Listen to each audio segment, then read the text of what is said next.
जय हिंद साथियों, स्वागत है आप सभी का आपके अपने चैनल में। जैसा कि फ्रेंड्स हम बात करेंगे किसानों किसान योजना को लेकर नई अपडेट है।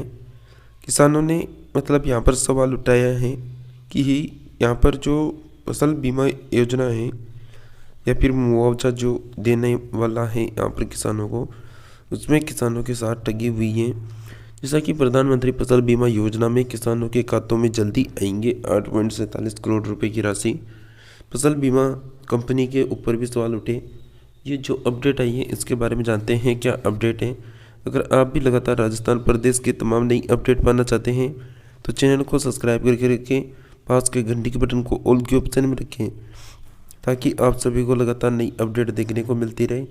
तो जैसा कि आपको बता दें, कंपनी ने क्लेम जारी करने में देरी की है और नियम अनुसार फसल कटाई के 3 माह बाद भी 3 माह बाद करना होता है यहाँ पर भुगतान। जैसा कि 1 साल बाद भी 98,000 को 8.47 करोड़ का क्लेम जारी। किसान बोले कि ये प्रीमियम का 50% भी नहीं है। इसके अलावा जैसा कि रबी का सीजन 2023 में पाले व शीतलहर से हुए फसल खराबी के मुआवजे का इंतजार कर रहे जिले के 98,000 किसानों को बीमा कंपनी के क्लेम के लिए रुपए 8.47 करोड़ रुपए का भुगतान जारी कर दिया है। यह राशि किसानों के खातों में इसी महीने जमा होगी।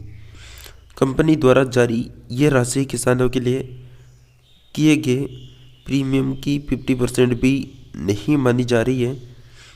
कंपनी ने कुल बीमित एरिया के हिसाब से जिले में 98,150 किसानों से लगभग 10 करोड़ रुपए प्रीमियम के रूप में वसूले थे। वहीं जिले में केंद्र व राज्य सरकार द्वारा देय प्रीमियम अनुदान के रूप में कंपनी को 10 करोड़ रुपए से ज़्यादा राशि मिली थी।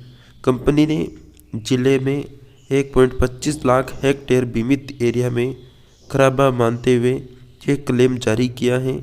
किसानों का कहना है कि पिछले साल जनवरी में लगातार 5 दिन पारा माइनस में रहने से सरसों, चना, मेथी सहित कई फसलों में कई फसलें हैं जो प्रभावित हुई थी और इससे उन्हें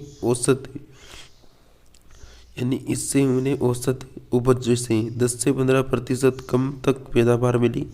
कंपनी ने फसल कटाई प्रयोग में नुकसान का आकलन 2 या 3% तक मानते हुए क्लेम जारी किया है। कंपनी के सीकर प्रतिनिधियों के अनुसार रबी 2023 सीजन में पाले व शीतलहर से गेहूं, जौ, सरसों, चना, सब्जियों की फसलों में खास नुकसान नहीं हुआ। इधर 1 साल इंतजार के बाद खराबे का क्लेम तय करने व भुगतान में हुई देरी को लेकर किसानों में आक्रोश है। इसके अलावा रघुनाथ के रामलाल का कहना है कि पिछले जनवरी में पाला लगातार जमाव बिंदु से नीचे रहने से मेथी की 50% उपज भी नहीं मिली थी। यही स्थिति दादिया के किसान लक्ष्मण राव के खेत में रही थी। लक्ष्मण का कहना था कि मेरी आधा हेक्टेयर अगेती सरसों फसल झुलस गई थी, इससे काफ़ी नुकसान हुआ था। क्लेम में देरी व कम राशि को लेकर कंपनी के सीकर प्रतिनिधि से बात करने का प्रयास किया तो उन्होंने फ़ोन रिसीव नहीं किया। इसके अलावा जैसा कि किसानों ने कहा कि हमारे साथ ठगी हुई है। जैसा कि खराबे का क्लेम 1 साल देर से जारी होने पर किसानों ने फसल बीमा कंपनी पर सवाल उठाए। अखिल भारतीय किसान सभा के जिला सचिव सागर कछारिया व किशन पारिक का कहना है कि कंपनी के नियमों के अनुसार समय पर भुगतान नहीं करना किसानों के साथ लूट है। नियम अनुसार किसानों को जिस सीजन समाप्त होने के बाद 3 माह में क्लेम राशि का भुगतान होना चाहिए। 1 साल की देरी से क्लेम जारी होने पर ज़्यादातर किसान खराबी से नुकसान का सही आकलन तक नहीं कर पा रहे हैं। क्लेम राशि नुकसान के अनुसार जारी नहीं हुई तो आंदोलन किया जाएगा। इसके अलावा फसल कटाई प्रयोग में तय किया जाता है क्लेम।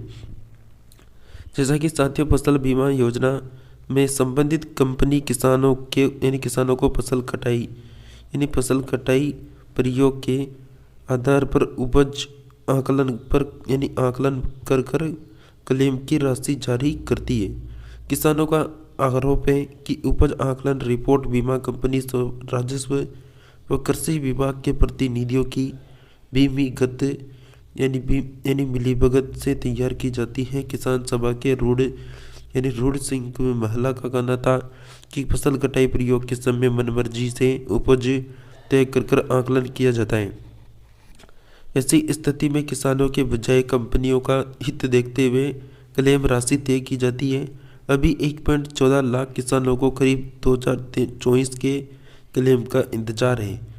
खरीफ सीजन 2024 में बीमा कराने वाले यानी जिले के 1.14 लाख किसानों को अभी तक क्लेम राशि का इंतजार है। करीब 2023 में जिले के किसानों को 1.55 लाख हेक्टेयर फसलों का बीमा करवाया था। इसमें बाजरा, ग्वार, मूंग, मूंगफली, दलहन फसलें शामिल हैं।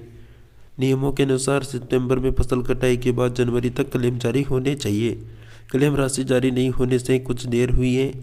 गड़बड़ी जैसी कहीं कोई बात नहीं है।